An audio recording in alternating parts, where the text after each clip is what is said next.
Arky, what's the biggest thing holding your business back right now? I think what I found is the biggest thing is that I spent a decade building a platform, initially offline and through, I started to write short stories, books that were based in human traits. I realized that across cultures, there was a huge commonalities across the traits of humans. And so what I tried to do is basically, I mapped that into a format, a formula, which was through this personality peak platform that I've developed and has a product where people can access and get, as what I believe, one of the most accurate, if not the most accurate data on where they are right now in time. To answer the question, what's holding me back is that although I have this ability for pattern recognition and a deep joy of writing, I'm very poor at bringing things to market when I try to sell, in that I don't like to push things too hard. It's a problem that I tend to undersell or over provide a free service. And ultimately what it comes down to is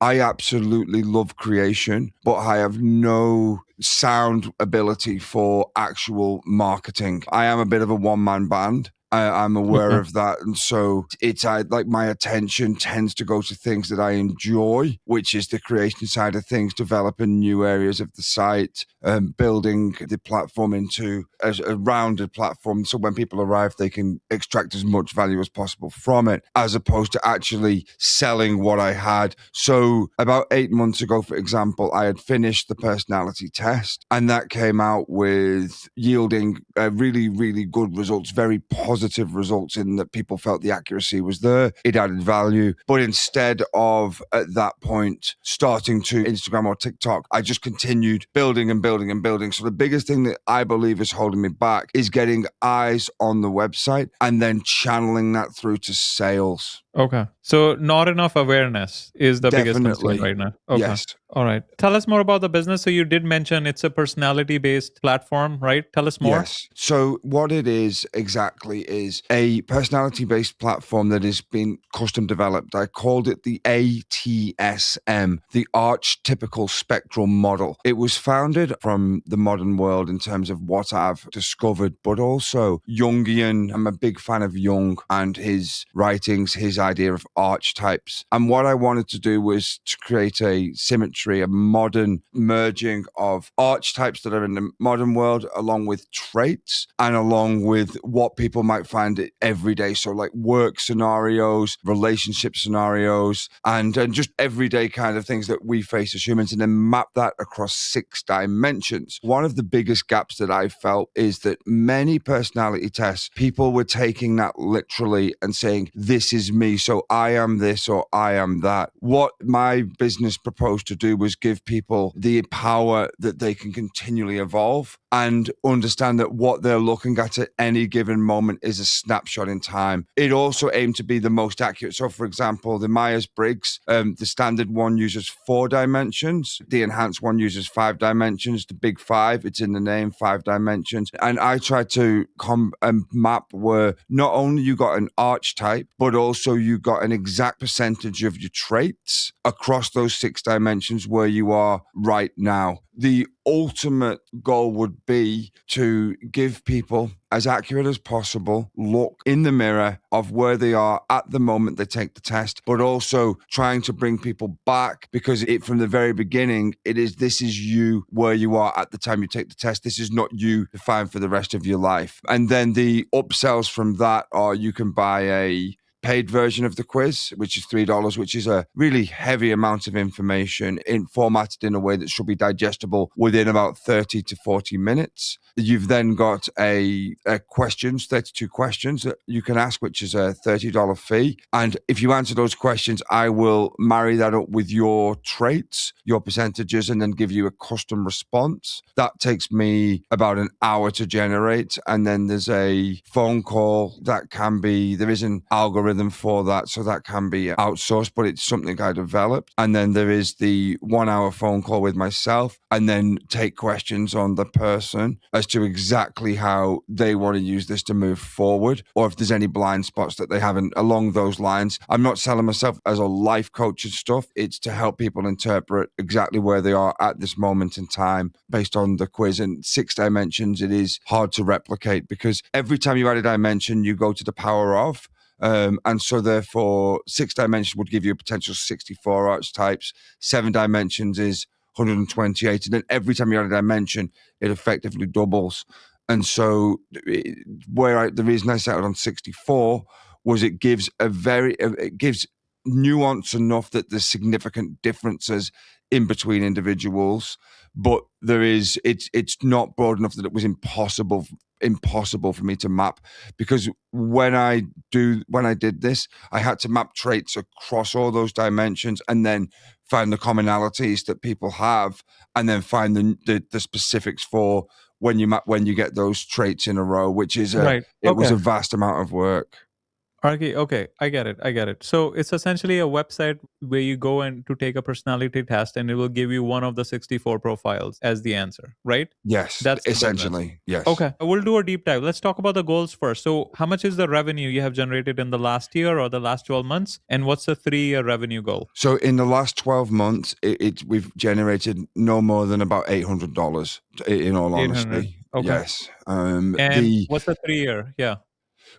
What I'm aiming for is if I can get to about 18 sales per day at $3, which is not that much money, I'm able to break even with my SEO costs, my hosting costs, and my web development team costs. Currently, I'm unpaid, so I don't pull anything from this. And but yes, I would love to be able to generate about $100. If I could do $100 a day, that would be already profitable. Okay. So what's the year revenue you're targeting at the end of the 3rd year? If I could be hitting about 70,000 a year in Australian dollars, yeah, okay, that would be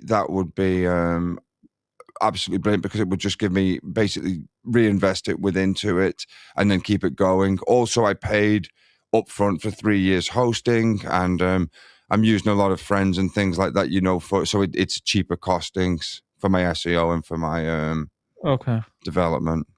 All right. So you're at less than $1,000 right now, and you're trying to get to 70K in 3 years. And right now, the team is just you. You're doing everything. I'm doing everything. I do have an SEO guy that I give $300 a month to. That's a small team, and the developer, I generally spend between $200 and $300 a month with the developer, because I'm always tinkering with and that's as I identified earlier. That's one of my weaknesses. I love to tinker. Right. Yeah. So the developer is the guy or gal who built the software, built the website? Yes, that is correct. So I've mapped everything out. I mapped all the mathematics out for them, and the ATSM was developed by me in mathematical formula, but the developers are the ones who built the website for me. Yes. Are they onshore or offshore? They're offshore, overseas. They're offshore. Yeah. Okay. So one SEO guy and one developer who you're paying on a contract basis every fundamentally month. yes, but basically. But obviously sometimes we do individual spots. So for example, if I identify I want an entire new section, we might agree a fee for a couple of $1,000, and then do that as a one-off. But yeah, regularly I would say my expense is about $600 a month. Okay, $600 per month in expenses. All right, and of course you would want to draw a salary for yourself as well. Yes, I would. Okay. All right, and how many active users do you have right now? So we're getting around 500 views per day. That's via Google Analytics and Google Webmaster. We then convert that to about 15 to 18 tests taken per day, which converts to about 5 to 7 signups, which is I really do like it that if someone takes the test, they're quite likely to sign up. but that's only leading to between 1 and 3 sales per day once the user is logged in. And that's at the low level sale, not the higher end sale. So no subscriptions yet, and none of the higher packages have been sold yet. What is the average cart value? $3? Yeah, $3. $3, yeah. Okay. All right. So 500 views per day. Where are these 500 views coming from? All through SEO efforts? Yes, only from SEO efforts. I do maintain YouTube channels, and obviously through a little bit of podcasting as well. But there's not been any money spent on them, and so they're all quite small channels, less than 100 subscribers each. Okay. And I recycle the content across all the social medias just because it's just me, doing it. Yeah. So the biggest lead source is SEO, and what that's like 100%, right? Yes, 100%. I would say almost 100%. Yes, there's probably a trickle that comes in from socials. Right. Okay. So I think we should focus on optimizing the funnel so we can squeeze more juice out of those 500 views. Are these 500 views consistent? Or they go up and down? No, it does go up and down. It does go up and down. It peaks on some days at about 1,000 and then bottoms out at about 300. I haven't had less than 300 for about 3 or 4 months now, and I haven't had more. I haven't. Sorry, go ahead. Give me sample keywords that it's ranking for. Yeah, so 64 personalities. Okay. 64 personality types. Wait. How do people know about the 64 thing? So it's piggybacked on this is new. They don't know about it. It's just that was already a search within Google that was being taken, and I'm not exactly sure why. And we actually had organically kind of ranked for that just by the nature of us not having that many competitors. Since I've come online, there has been a site that's come out that actually is now titled 64 personalities, which is a little bit, which is a little bit annoying. They're stealing you should have grabbed that domain. Yeah. In all honesty, we didn't realize that was what we were going to rank for. Our initial targeting was long tail keywords along the words of like free personality test, but they were just so competitive that it wasn't feasible. And then the sites seemed to fall into the 64 personality, 64 archetypes, and that's what was pulling a lot of the traffic. We've now switched to like even longer tail keywords, with along the lines of like XYZ in love, and basically different types of personalities, but then with like love, workplace, and we've starting to get inroads, but we've only been targeting that for about 2 months. And they've gone from they're now a couple of keywords in the top 100, but the only page oneers are either the direct personality peak or something with 64 and then personality in there. Personality peak? Yeah, PEEK. That, but there's no search volume for that.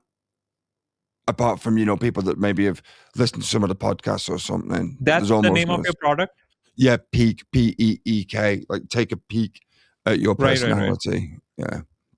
Personality peak. Okay. So and I do own PEAK as well, and then just redirect it back to peak. Right. Okay. So the biggest keyword is 64 personalities? Yes, a long and a variation of 64 personalities. So like 64 personality test, 64 personality, free online quiz, things like that. Yeah. I don't like that dependency because, people can, as someone just took the custom domain, and then if they build something, they're going to steal that SEO traffic, right? Mm-hmm. That's not good. Okay. And how did what are the SEO efforts that that were done to generate this traffic? Is it like mostly blogs or backlinks? Yeah, so it's a combination of backlinks, profile creation, and external blogs where we've secured guest posting, and then utilized free services like LinkedIn and Substack, things like that to build Medium, to build blogs and backlinks as well. That's what SEO guy is doing. Yeah, pretty much, and then outreach to other people's blogs. But of course, the budget's quite low, so we tend to only be able to secure lower level blogs. And then fundamentally, and then backlink building. But it's all a bit of I'll be honest, it's a little bit of witchcraft to me. That side of thing. Yeah, because it's not guaranteed, right? It may help, it may hurt. Algorithm might change. So that's the reason why I don't like the solo dependency on SEO. We need something more where we have control over our own destiny and not be reliant on Google. Right. Okay. Yeah. All right. Let's brainstorm this. So 500 views. So we'll go with what we have right now. So 500 views. What is are they hitting your homepage or a dedicated landing page? So this is not as good as it could be. So there is a page that I developed with a lot of information on, which is the 64 personalities. They hit the 64 personalities page, but because there's 64 archetypes on there, it is quite a large page. And so we've worked a lot on speed, but it's still taken 3 or 4 seconds to open. And then fundamentally, they can then see the 64 archetypes and then click on and get more information. There are a couple of points of take the quiz, but not as well positioned as the homepage. But yeah, majority of the traffic lands on 64 personalities page as opposed to the homepage. And that's our slowest opening page as well, but it's got the most information on it. Right. That's why it's ranking, because we have all these keywords and stuff, and that's why Google is showing it, but then it doesn't convert as well because it's heavy on the words.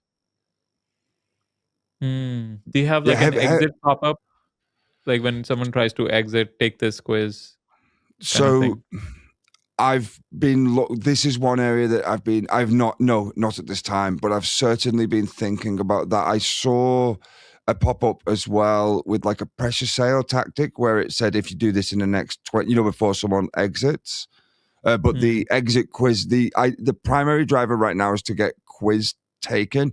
I've had around about 2,000 quizzes taken organically, and I'm aiming from to where? get just from people that have come to the site over the last period and taken the quiz.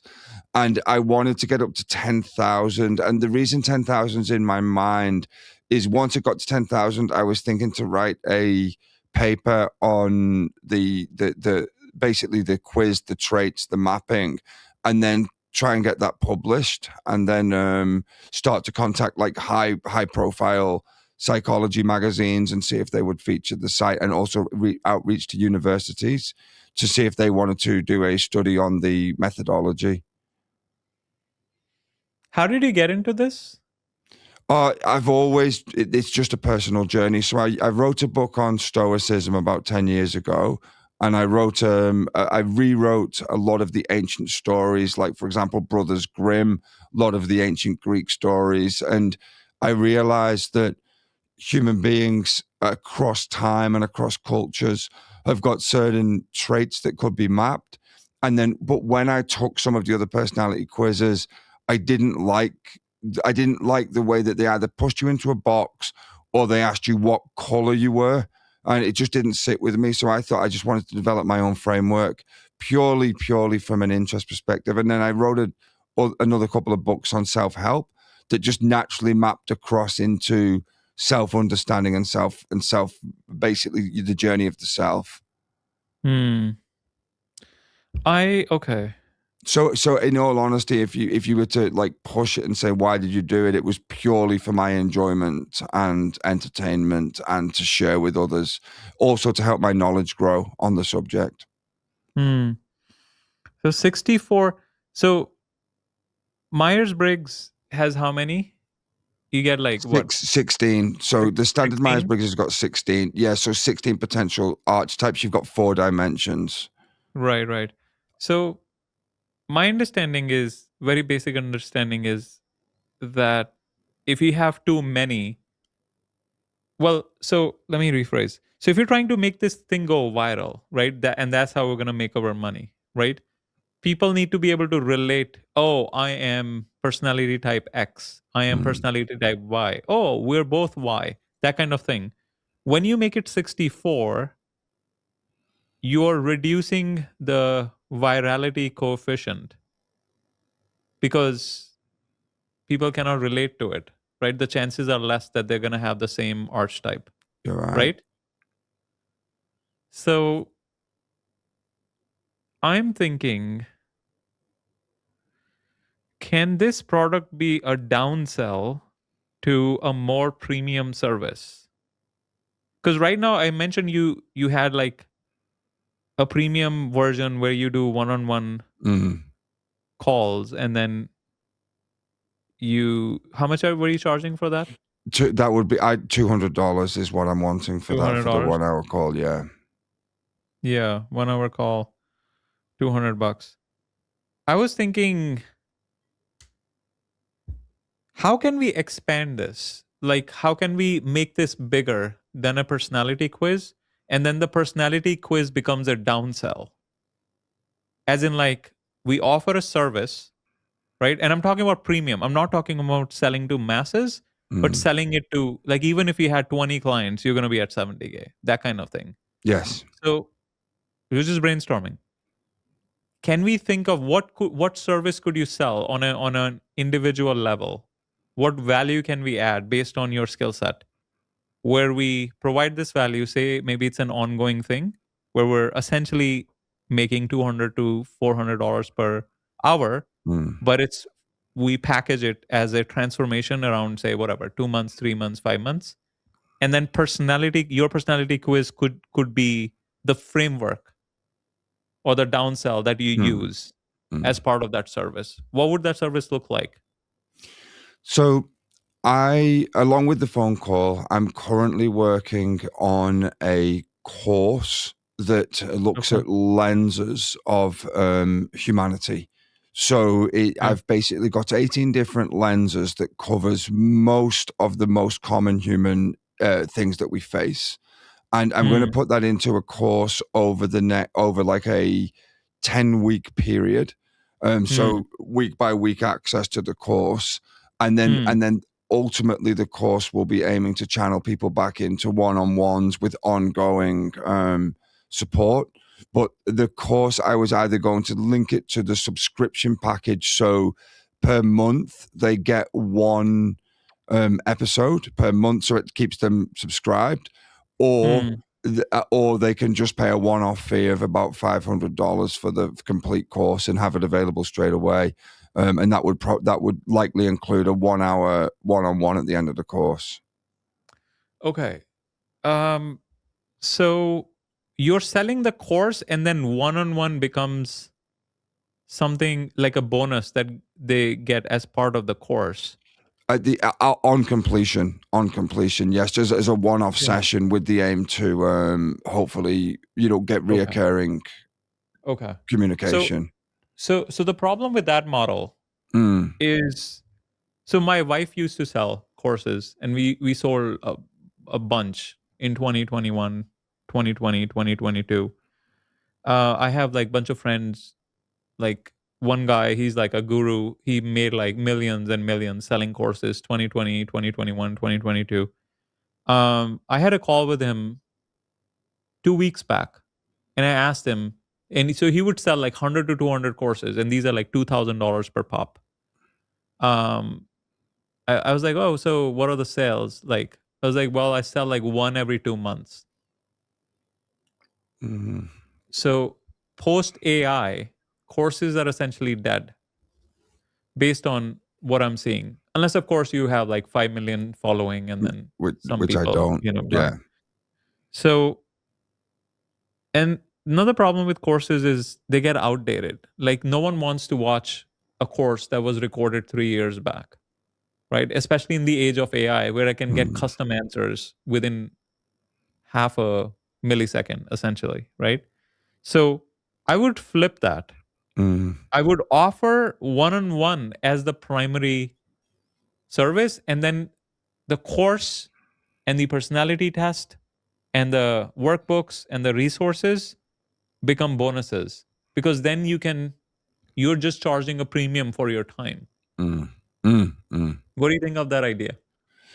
Well, in all honesty, it's something that's crossed my mind, because I watched a podcast not long ago on who has millions of subscribers, and he said that the majority of his money comes from just 1,000 of his subscribers, and if he was to go niche and come offline with just 1,000, he could still live a very lavish life. And so that made me realize that you don't need millions of people. You just need maybe 100 people that do repeat business at the higher prices, and you've got enough to survive, to make ends meet.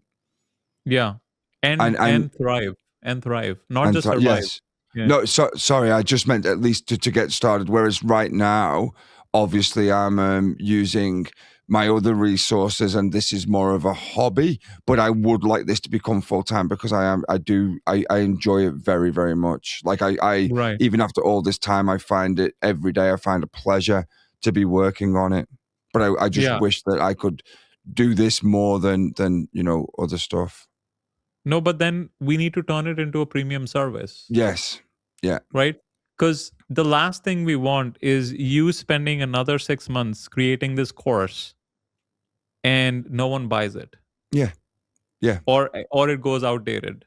Right? Yeah. Some people buy it and then you have to continuously keep updating it, and then, who knows what's going to happen with AI. Like it's getting smarter every single day.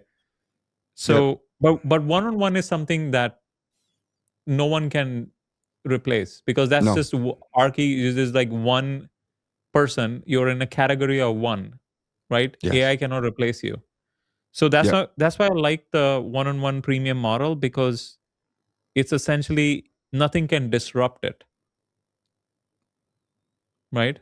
Yes, I agree. So let's brainstorm around what that service would look like. So now the main thing we need to think about is, what is the transformation that you can offer to other people? That's the core thing we need to figure out first. Yeah. So the biggest thing I could offer any human being is, one, the ability to shine a light on their dark sides, on what they don't see. I call it like basically calluses that people have built up over a lifetime, and habits that they've developed that they don't even realize are still being used now when they were developed for the wrong reason. So often we do things that we did today because of previous scars. So that's one area. The other one is looking at snapshots in time and agency. So one of my biggest things is teaching people that they have agency over their own life, and they are the author of their own story. And looking at external validation as a tool, but not to define you. So that's probably the areas that I could really, really help people in is taking ownership of the self and their attention, and understand that their attention is the most valuable commodity that we have on this earth. And then using that attention of theirs into the direction they want to go in, and then basically supporting them on that journey towards towards where they believe that they should be or they deserve to be. So it falls under life coaching, right? It sounds that way. It sounds that, and I don't mean that dismissively. It wasn't my intent when I started as in this. It'll be a subcategory of life coaching. Yes, my apologies. Yes. Okay. It will. do you have any experience coaching others? Not really. No. Okay. We're starting To from be scratch. honest. No, Yeah. no, that's fine. No, the more honest, the better the feedback session will come, right? Um, okay. But you're not opposed to being quote unquote life coach. No, and it's actually a pivot I've thought to take before. It's just that type of business. It's like I can make money. When I say this, it's I can make money doing, for example, installing fly screens. Let's just say, or I can turn my hand to most practical tasks in the world, but I don't want to do that. Whereas life coaching, it is something I want to do, but attached to something bigger that I've created. Because where my true fire in my belly lies is in the creation. So I would not be opposed to life coaching in any way, but I would want to do it through my framework, not like an Of established course. framework by someone else. Oh yeah, of course. No, we're on the same. Otherwise, then you're not custom. Yes. We need Arky to be a category of one, right? If you're Yeah. teaching someone else's teachings, then you're not in a category of one, and then we're not building a decommoditized offer, right? So that's what I'm leading this conversation to, where we agree upon something and then we work towards creating a decommoditized offer. When you make that offer to someone else, they should not have options that they can compare you to, right? Because Yes. that's the only way you can charge premium prices. Because if they can compare you to others, they'll be like, oh, I know like 7 different life coaches, right? Then you're back to commodity, right? Commodity offer. We don't want that. Okay. All right. So a subsection of life coaching, obviously we'll have to design what that would look like. But the next question, now that we established, all right, this is something, a potential path we could take. The next question is, what would be a tangible outcome that you can promise that person? Tangible. Well, what I could promise them is that if we were to work together using this framework, that if their eyes are willing to look, then they will see.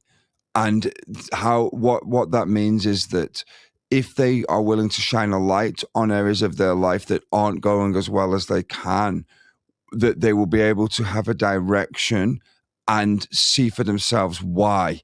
And then that change can come from within.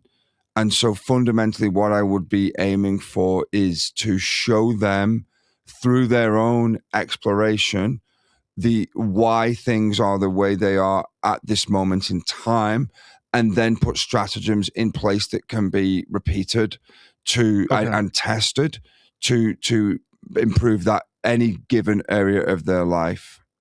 Okay. All right, Argy. I asked a very broad question, and that was my mistake. So let me rephrase it. So pretty much any type of coaching or any type of service, we have like three very broad categories that we can help people on, and those are the things that usually sell, right? So either it could be related to health, it could be related to wealth, or it could be related to relationships, the outcome that we're promising based on whatever custom framework you come up with. Which would be, now it could overlap as well. It could be like, oh, I help you, the results you will see would lead to better health and more wealth, or better relationships and more wealth, or just better relationships. So it doesn't have to be just one, and it can be all three. So where do you think your transformation that you're promising would land the most or hit the most? If you were to really boil it down to the finest point, it would fall more in the relationships category. Okay, perfect. That's what I was thinking. Okay. So then we need to design the outcome so it's very clear, right? Because otherwise it's like, oh, because people need to understand how it's gonna help them. And because in their head, you know what's gonna happen is people will think, because when you give your price, because they'll be like, yeah, of course, they get on a discovery call with you and you explain, oh, this is what I do. Um, and when say, okay, so John, for example, John will like, all right, Arky, tell me how much that will cost me. So you're like, well, it's a 6-month transformation and it's going to cost $8,000, right? At that point, the prospect is thinking, is this problem that Arky is solving for me worth $8,000, right? So if we cannot make a clear connection, then we're going to have a hard time selling this, right? So that's the reason why we have to tie to one of these three things, which you did, relationships. So we need to make sure when we create our transformation or make our offer, as in like we're promising a dream outcome for them, that dream outcome should clearly define how their relationships would get better, and potentially with who. Like, is this relationship with their spouse, with their friends, at work, with coworkers, or with themselves, right? All those things. So that's something we would have to brainstorm around. Obviously, we don't have to do it right now because it takes a long time to come up with all those things. But does that make sense?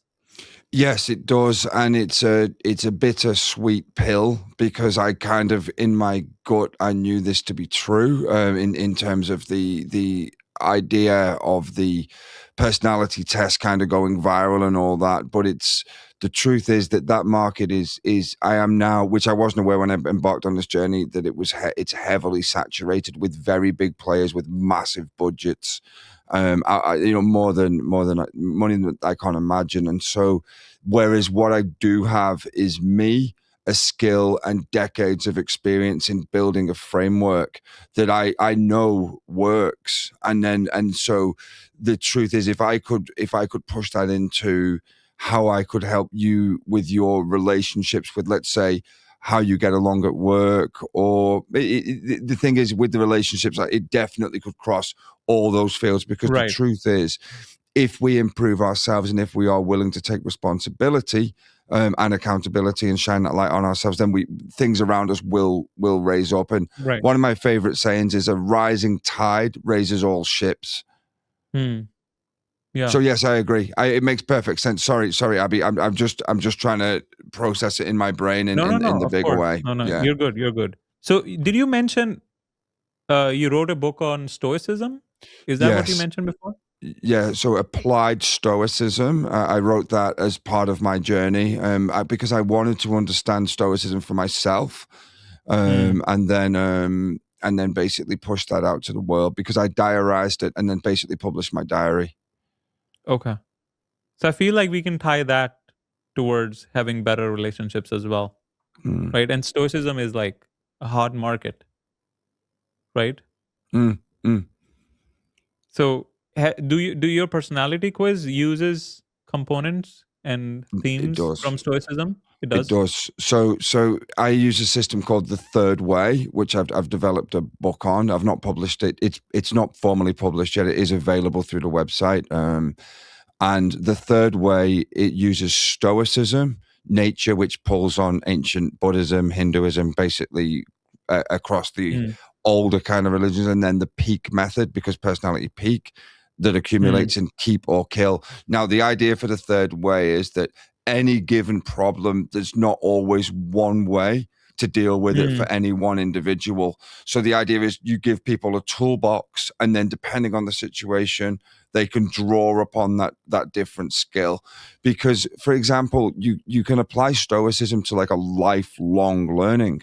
You really can, and the truth is, it is a practice and a discipline over time. But not everybody wants to do that. So what I've tried to do is package it in a way that anyone can pick up the principles and apply them to most situations, and then pick the situation that works for them.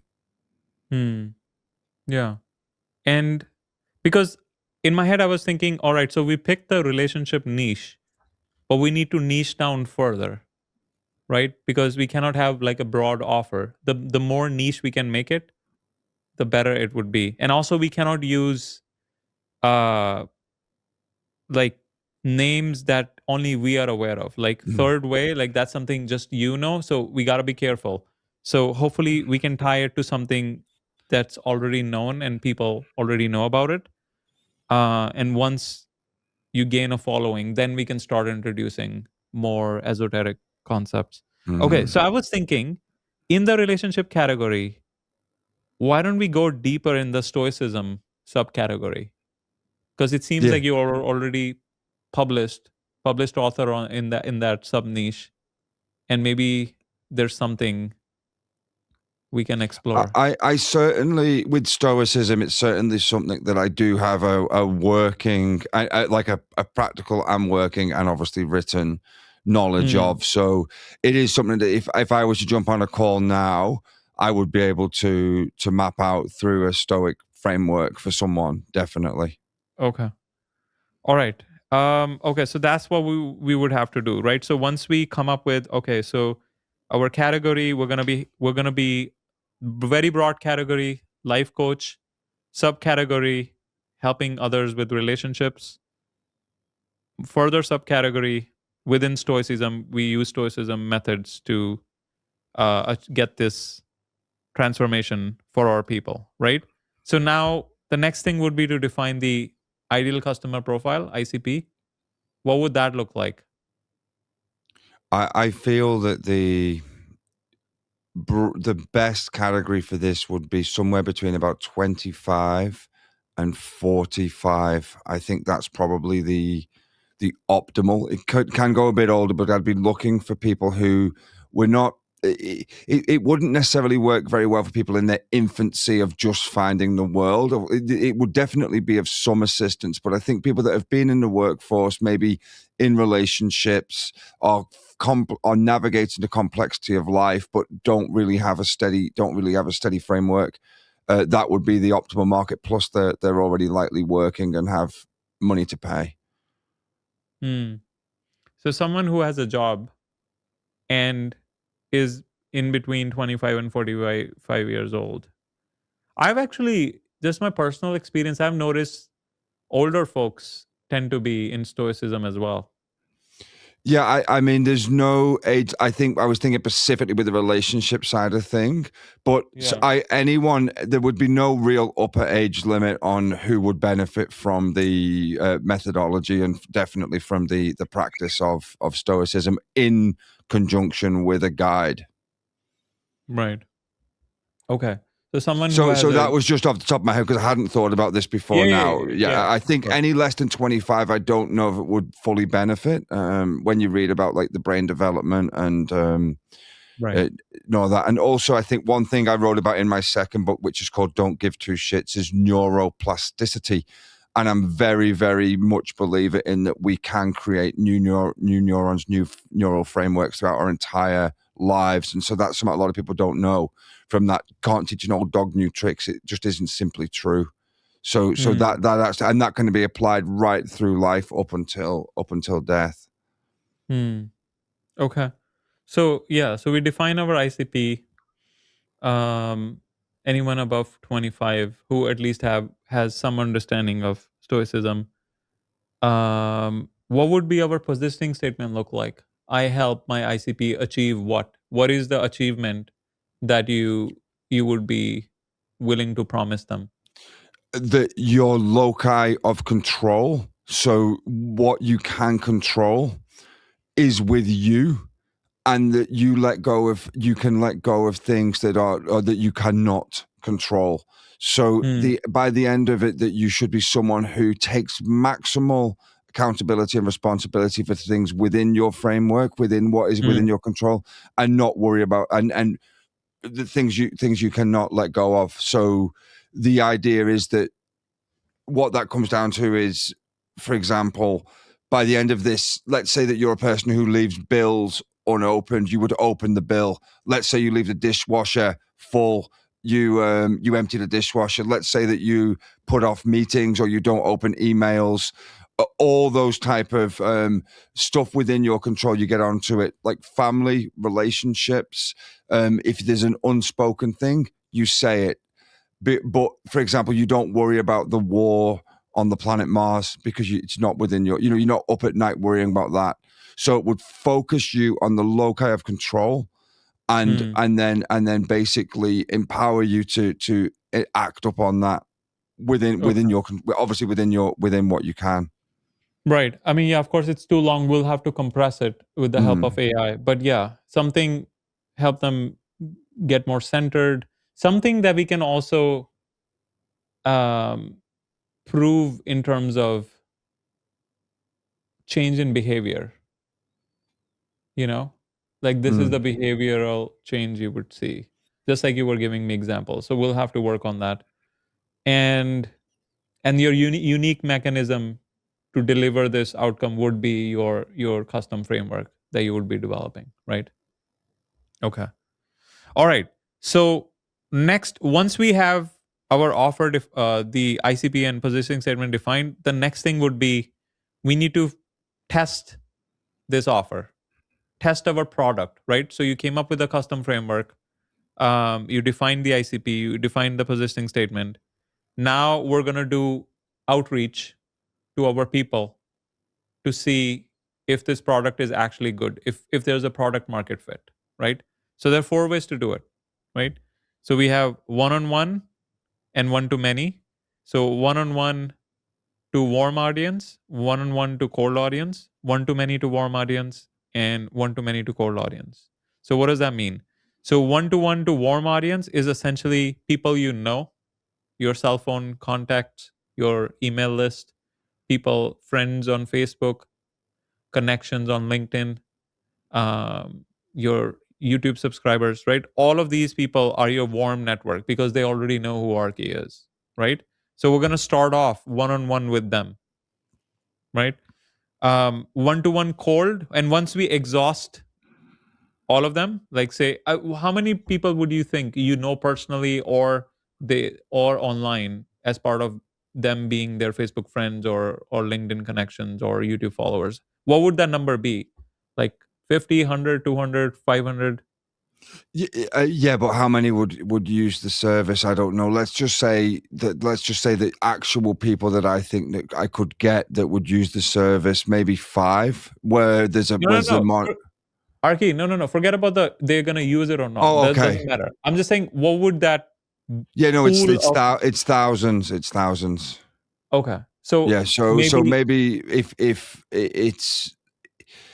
I would say, like, in my phone book, there might be 200 contacts, and then across socials, maybe 2,000 to 3,000. Okay. So assuming the active ones, because a lot of times I agree. That's the thing. So if we'd say 500, I think that's reasonable. Perfect. Yeah, that's a reasonable number. Yeah. So we have the 500 people in one-on-one warm network that, once again, we're not looking for people who will buy this service from us. We're looking for people who would be willing to try this service for free so we can get feedback. And the reason we're doing it, because their feedback will help us improve the product, right? Because when we go to the colder market, this product needs to be extremely tight. As in, like, you are like, oh yeah, I'm 90% sure this person will get some sort of breakthrough when they work with me for 90 days, right? Yeah. But we cannot have that level of confidence unless we have, like, at least 100 people who have tried this product with you and given you some sort of feedback, and you have incorporated it. Because the version 1 of this product is not going to be the best seller because it's version 1, right? Because you don't know what you don't know. So we need other people's feedback to make it better. So that's where I would start.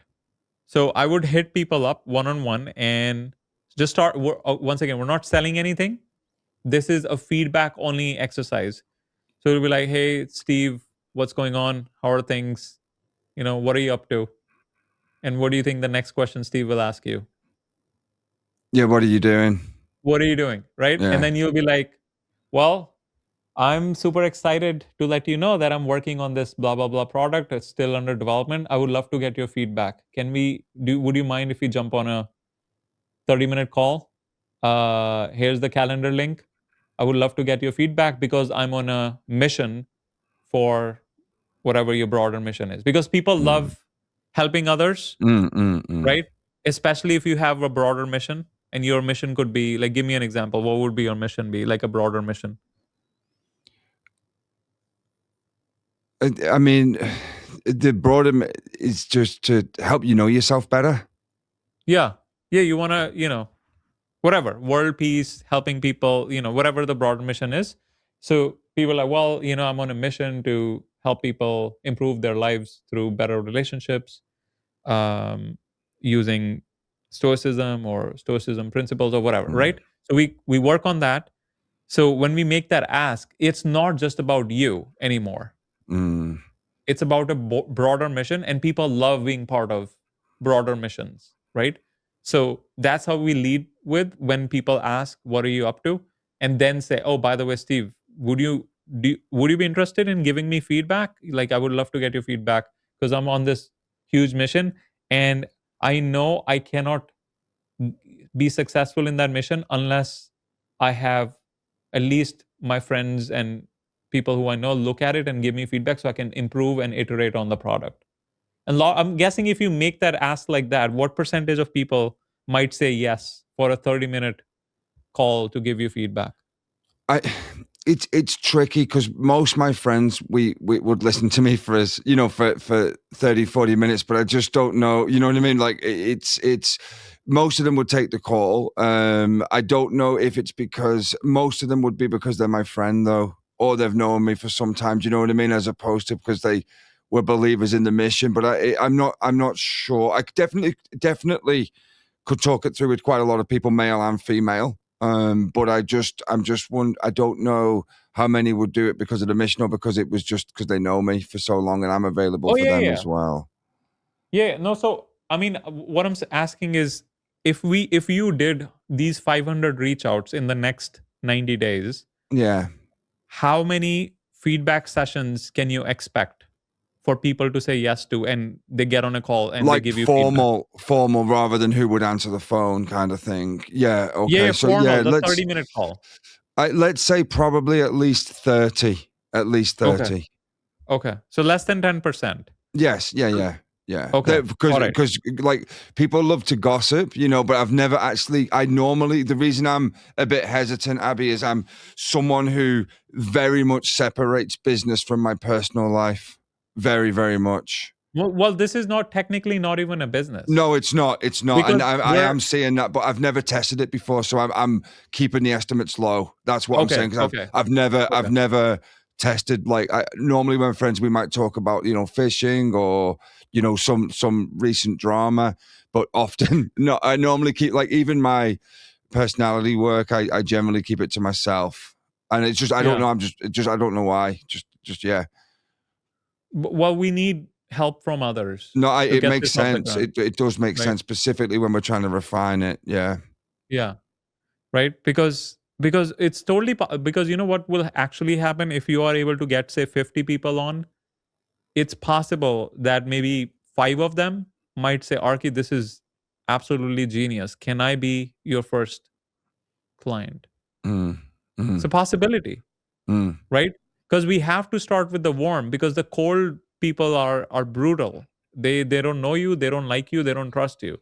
If we go to cold with an untested product, you're gonna get slaughtered, and then you're gonna get demotivated, and you'll be like, you're gonna blame me, and it's like Abi sucks because this doesn't work. No.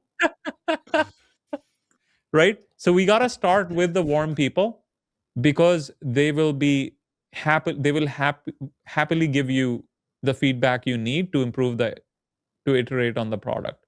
And once we have 50 different people look at the product and they give you feedback, you'll be like, very good spot for the 51st person to like, oh, Arky, this is so good. You should charge for this. It's like, yeah, that's what I'm gonna do. It is true. Yeah. So we cannot work on this. We cannot be the, silo ninja working in the dark room, just selling this off to strangers. In reality, that doesn't work. Because we need iteration. Yeah.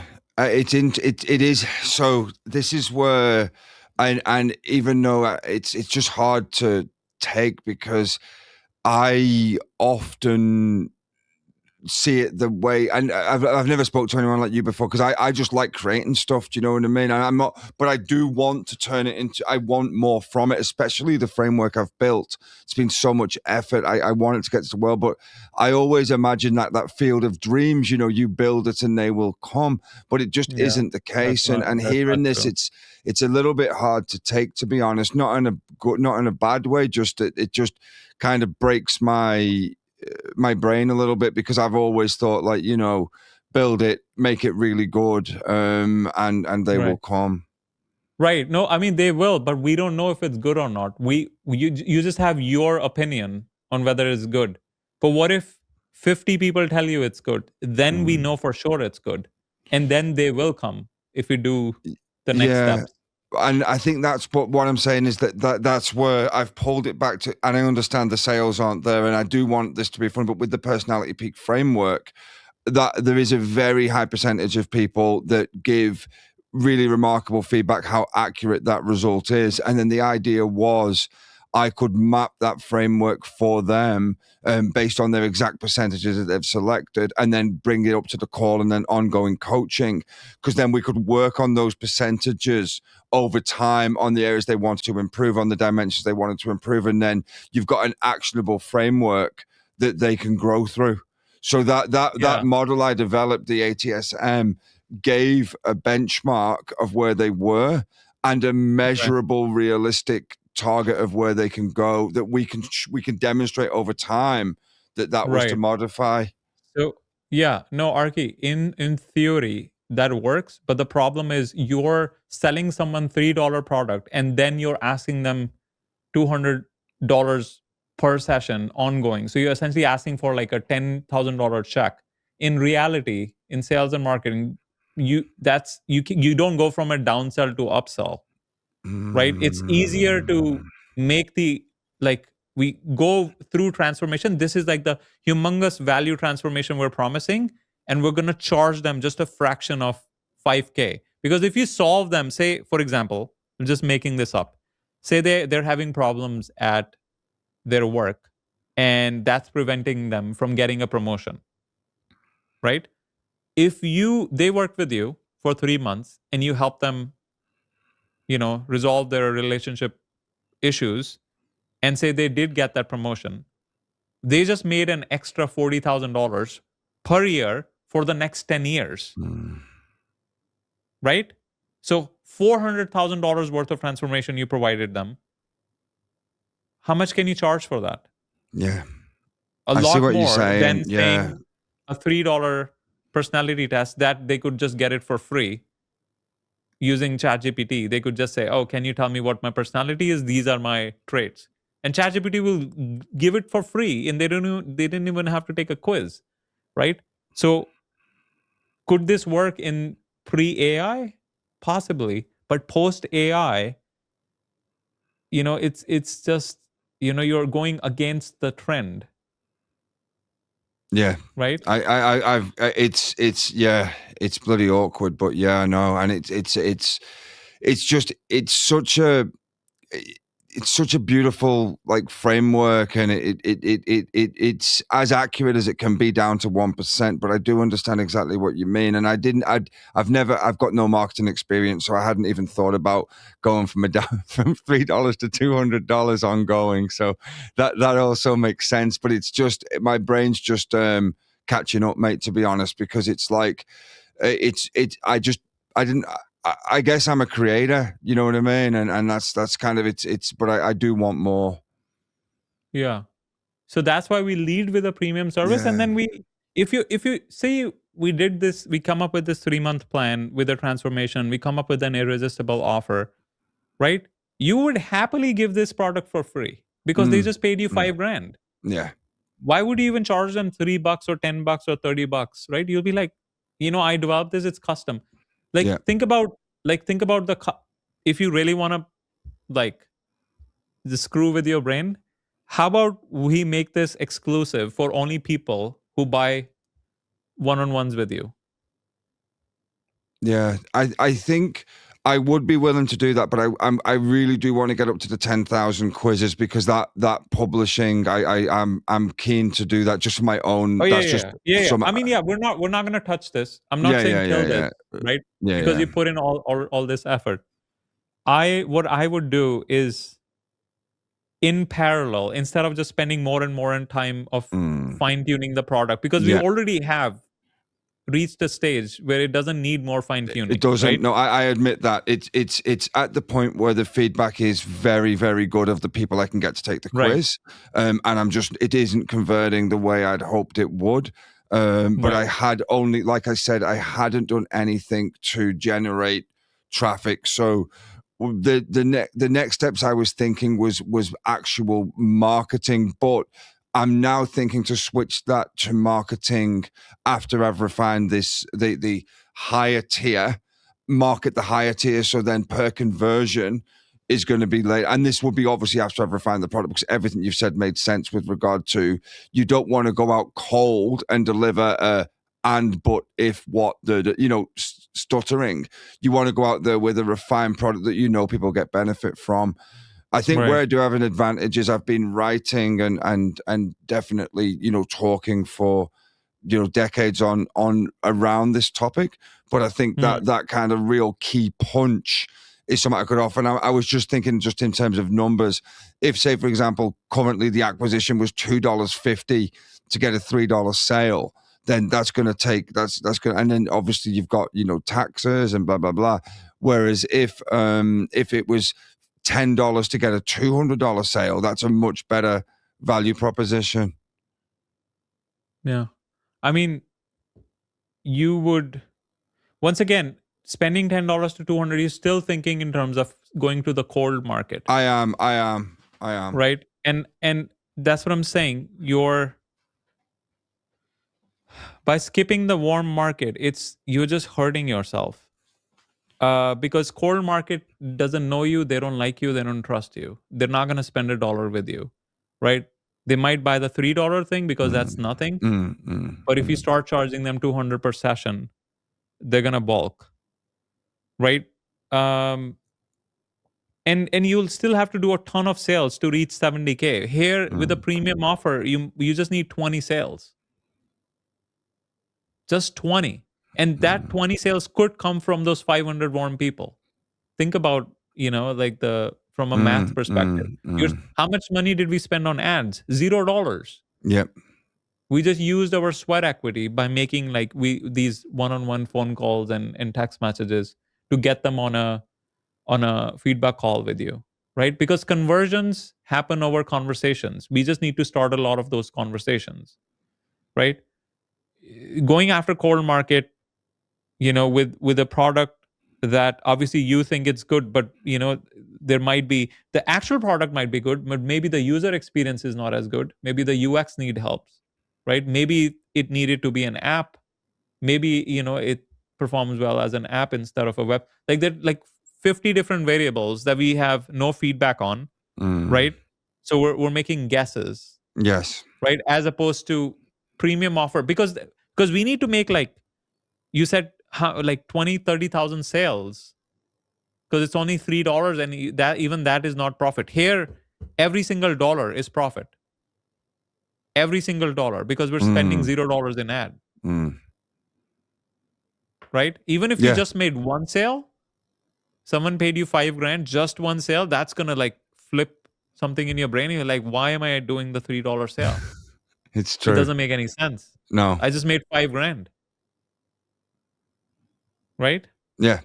It's true, mate. It's true. And I think I do have an idea. So currently through the website that there is already a framework built in where people can book those appointments.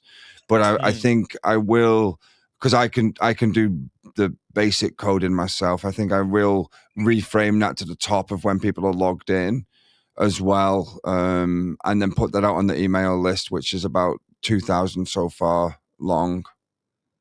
For Personality Peak. Okay. No, as in how do we generate the feedback calls from the email list and the so I've got network. So currently on the site people can book a call automatically. It's not been done yet, but we've obviously tested it with a couple of people. Not the way you suggested, just more that the system works. Where they can come in, book, pay the deposit, and then the call will be scheduled. You're charging them to book a call. That would be for the $200 for the 1 hour coaching that we've called it. I hadn't quite. It was basically to explore their personality, but it is Right. with the idea of growth. But that's not happened yet. That's not happened yet. I'm just saying the system's in place. Arky, I can tell you, it's a very hard sell. Right? You're charging $3 for a product and then say, oh, by the way, get on a call with me and we'll explore this.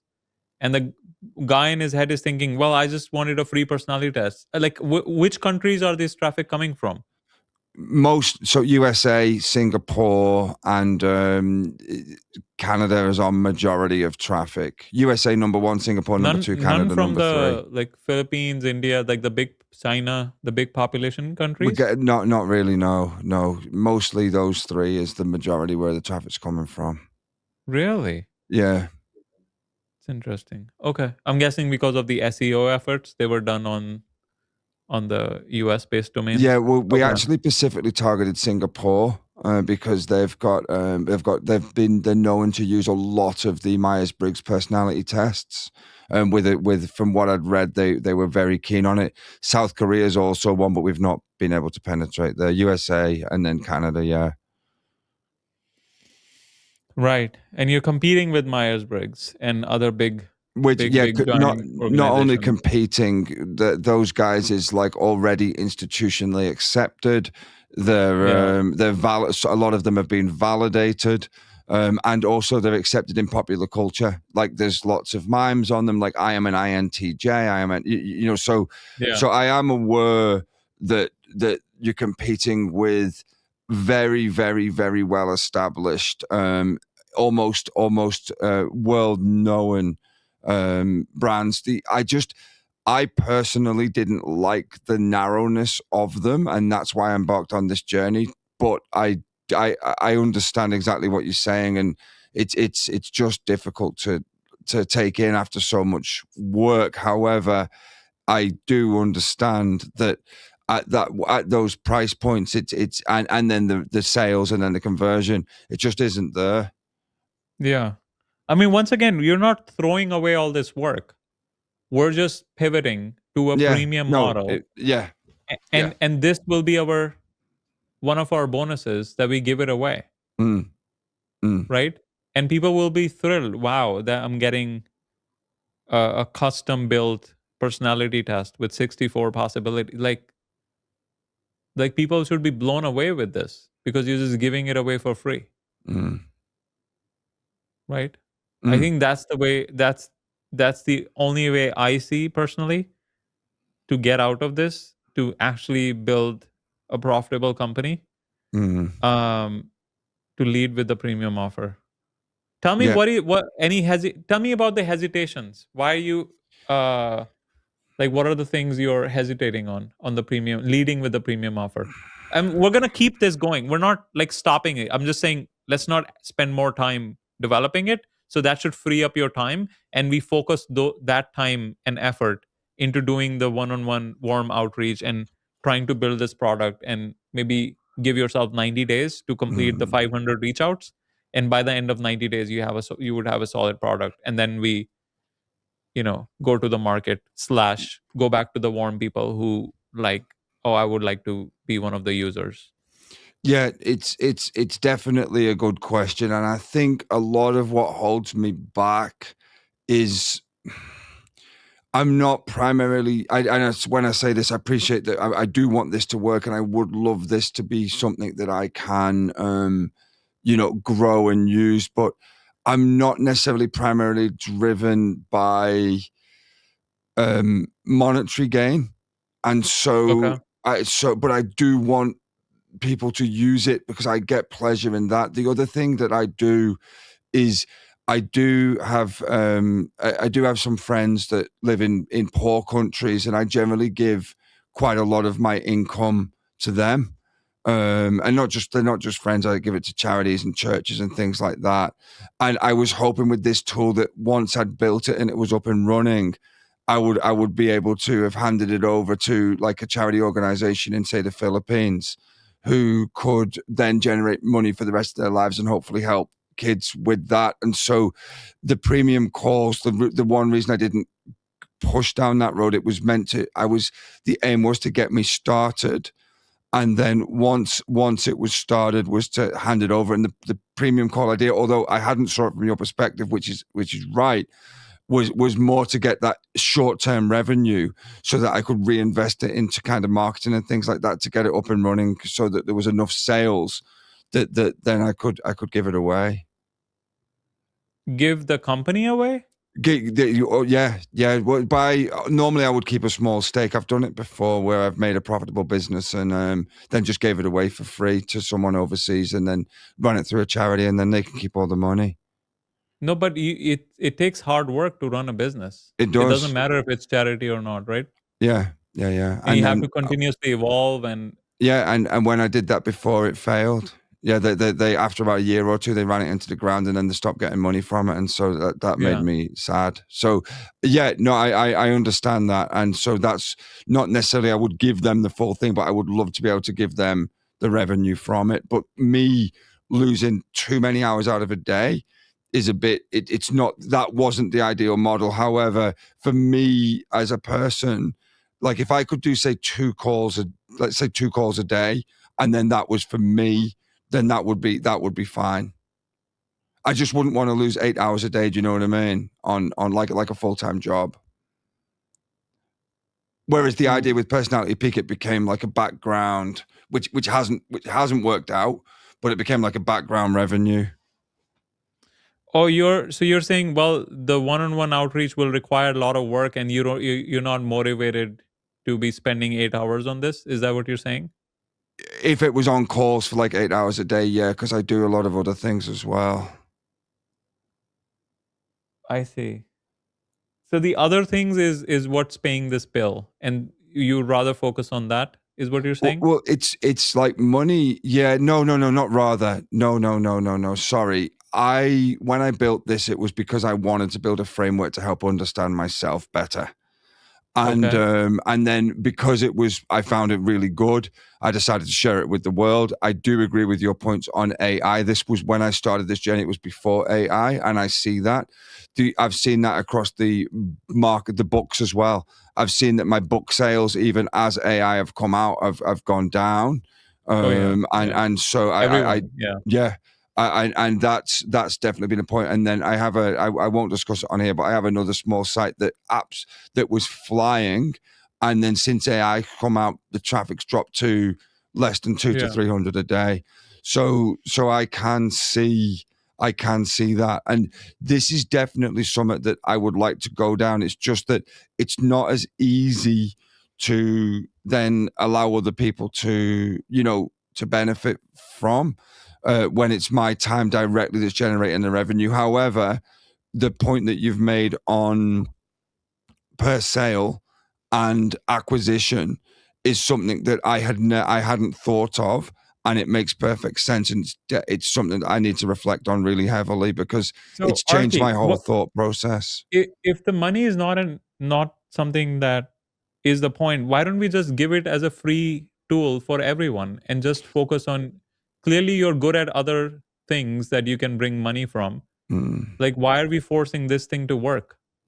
So there is a free component to this. So when they take the quiz initially, without an email, they get a login, and without an email, they get a baseline results, which I believe do add value, and then that encourages a sign up from that point, and that's where the upsell. So I think the primary driver why I did this is I wanted to give people a tool that was as accurate as possible in that moment they take the quiz, and then get them to revisit that over time. And I was hoping to coach people along that way on that journey. No, I know, but let's just make everything free. And like, if it is a true hobby, then just give it away, so people who are looking for 64 personalities can get the maximum value out of it. So it will remove the burden from you as well, because you're trying to make a model work that doesn't work in the age of AI. So why don't we focus on things you actually want to do? Like, maybe it's something else that you would happily spend 8 hours a day on. Why don't we find that thing? No, I mean, I would. No, the phone calls. What I'm saying is, sorry, Abby. I'd be happy to do the work in the background with maybe two to three phone calls a day, and that would be more than enough to live on. Do you know what I mean? More than enough to break. But I wouldn't want to go phone call to phone call to phone call to phone call all day, because that's like a job then. Well, but that's what the business needs. Yeah, fair. Right? Because what if you don't put in the good amount of effort, then it's just going to take too long. Because it's totally possible if you're like, all right, next 3 months, I'm trying to get these 500 calls out of the way, and just one sale happen. If just one sale happened for $5,000, that might completely flip a switch in your brain. And it's like, oh, this is the model that works. I'm going to like pivot the business towards it. But if you don't do, because that one sale could be call number 200 or it could be call number 441. But if you are doing like 2 per day and you're like, after a month, you're like, yeah, this is not working, and you just quit at call number 60, then you'll go back to, oh, Abi sucks. No. The information, the honestly, Abby, the what you've provided is a really, really deep dive and an interesting, for me, a really interesting self-reflection as into what do you actually want from this. And I genuinely, now that you've said this, it's definitely an option to like, and I think also one thing that I think I hadn't been shining a light on was quite the impact of AI on what I'd been working on for so long, because it's interesting. I have over 12 books unpublished, and I stopped publishing when AI came out, because it just felt like it had cheapened the whole thing. I will get back. I will get round to it again at some point, but it's just, and I think the other thing that you've said that I am aware of is that the true, if you can make yourself, which is unique to God, a irreplaceable asset. If you can provide a service that is unique to you, you become one. That makes so much sense to me, right? Because that cannot be replicated, and that has value, real value. And so that side of things has absolutely made me think. But what I'm now thinking is that I wonder if I could combine that, because I do enjoy podcasting. I could combine the calls, but also with maybe podcasting 2 to 3 hours a day. And then the outreach maybe the other half of the day. So Arky, so what I was really saying is essentially you have this monetary goal and then you have this fulfillment piece, right? Those are the two things you're going after, right? So what I'm saying is, if you were to pivot away from just, oh, I'm the guy who built peak personality, to I am Arky Jones, like the person, like your personal brand, and peak personality is just one of the things that I built, and I give it away as a bonus when someone buys life coaching from me and sees this transformation. This will be like as one of the bonuses for them. So when you transition to a personal brand, then not only you're solving your money problem, but you're also solving your personality, your fulfillment problem, because you literally, people are telling you, Arky, I can't believe you changed my life. Yeah, I think it is more the fulfillment, as you've discussed this, that I've realized that that's what I'm after. And I think that the validation from all that work as well, a little bit chasing that, a little bit of recognition from all that work. Yeah. Because I think if we can solve both the money and fulfillment problem, and once again, we're just pivoting. The peak personality is still something that, I mean, all the framework and behind the scenes work that was done to develop this, I'm 100% certain that you're going to be using the same principles in the coaching that you would be providing, correct? Yes. Yeah. So it's not going to, because I know like the sunk cost fallacy, right? Because you're thinking, well, I spent so much time, I don't want to, just like stop doing it. And what I'm saying is we're not stopping it. We're just pivoting to a model that's both sustainable from a money perspective, from fulfillment perspective, and something that cannot be disrupted by AI ever. Yeah. No, it makes sense. And it is interesting that you've said that, because in the last kind of 5 to 6 months, without articulating it quite as clearly as you had, it was a bit more cloudy in my brain. I had realized that the commodity had become the self, and something that is not replicated, because particularly with YouTube, like I used to be much better with the YouTube algorithm, and then as AI's come in, all those shorter term videos that used to get wins just don't work anymore, because it's so saturated. The blog market fell through the floor soon as AI could write half decent blogs. I used to publish, 3 or 4 blogs a day for years and years and years, and then that fell through the floor with AI. So yeah, I'm definitely going to have to really, really ask myself what I want from this, and then look at the direction for it, because I am absolutely certain with what you've said that if you can brand the self and then provide that product that only you can provide, that's a clear way to revenue. Yeah, because essentially you're providing, still hard. a premium service. Yes, and one-on-one. Like what could be the higher value than that, right?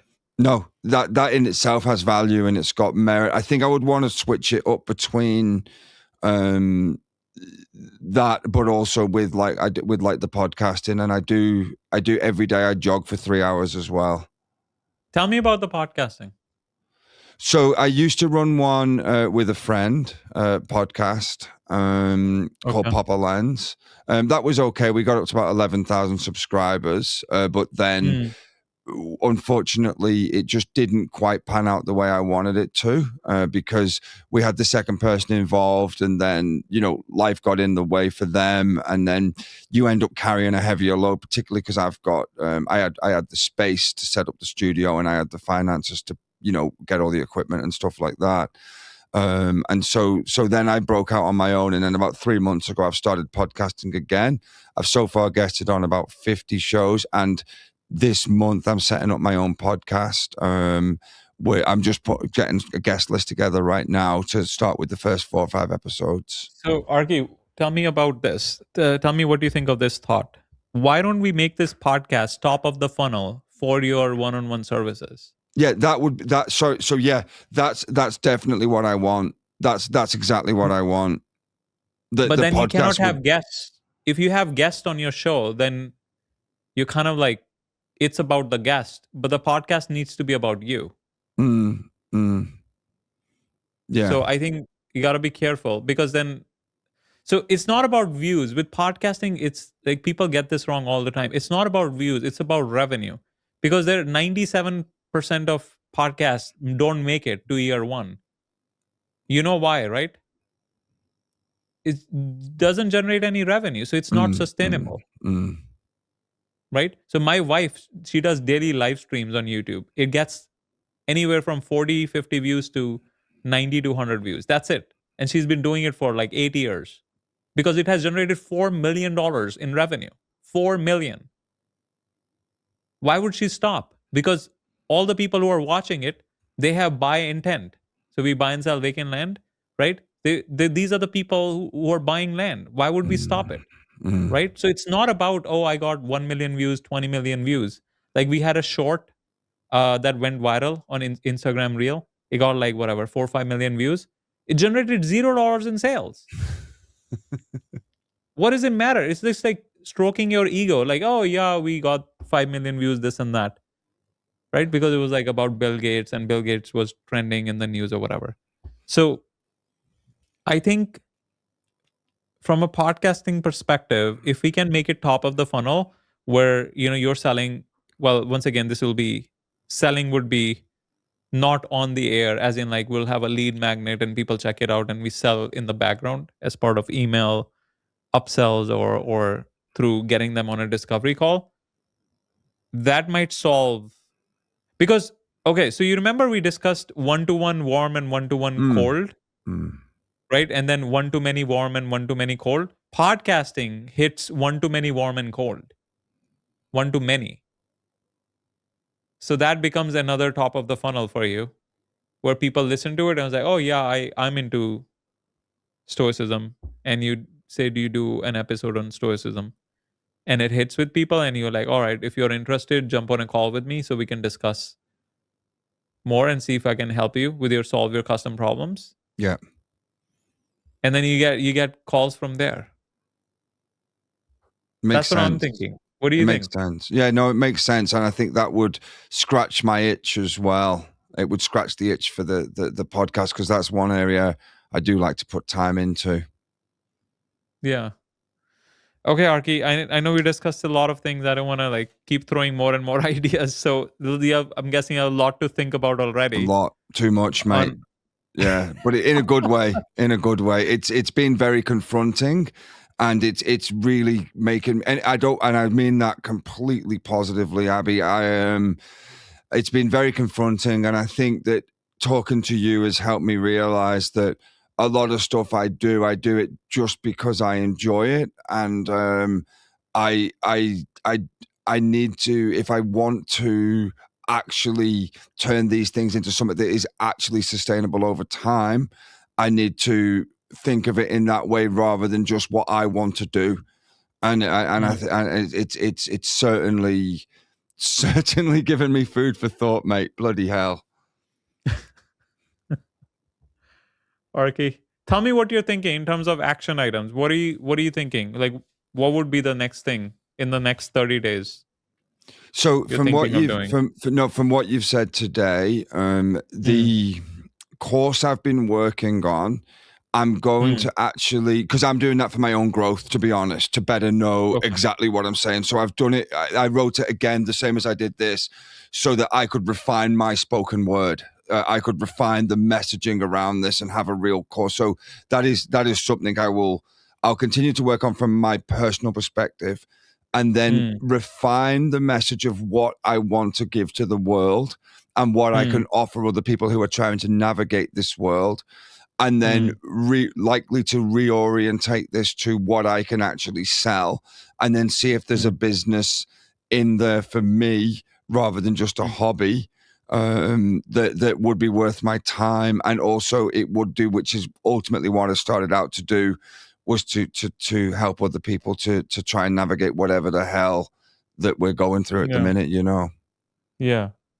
Ideally, you want to find something where you just find so much joy. Like, for example, I do this. I just find so much joy, right? The revenue is just a side effect of me doing podcasts, right? So you want to find something where you just enjoy it so much that you're going to do it for free. And the money you're making, it's like a side benefit. That's exactly right. That's exactly right. That's what I wanted, is that this is just a passion, and then you generate from the side. And like I said, what I meant earlier, Abby, when I said I wouldn't want to be on the phone 8 hours a day, is I just don't want to turn it into a job. Do you know what I mean? Yeah. But it 2 to 3 calls a day would be definitely reasonable. Because like I said, I like to jog for 2 to 3 hours every day. So there's certain things I don't want to give up. You know what I mean? Right. But that doesn't mean I can't. Like, look, at this morning, I set the alarm for 5:30. Talk to you early morning, my end. I'll go for a run now and then come back and work for the rest of the day. So it's not like I'm not willing to put the time in. It's just I don't want to be on anyone else's schedule, and I'd have to be careful with that scheduling as well. Yeah. Yeah. Once again, it was just something temporarily. The reason we put a ton of effort at the start of any new venture is because if you don't see the results quickly, we might, humans tend to give up. That's the only reason I suggested that, like, if just take massive, just like for the plane to take off the ground, both the engines need to run at full speed. But once it's up in the air, then you can, relax a bit. Makes sense. That was the only... Where I do have a slight advantage is, like, for example, I've put over a decade into this Personality Peak project, and I've run a few other simultaneous projects at the same time. I do tend to have longevity. in things. I don't tend to lose interest in things if I'm committed to it. Do you know what I mean? Like I can repoint a roof and rebuild a car engine. Do you know? Just because yeah. Perfect.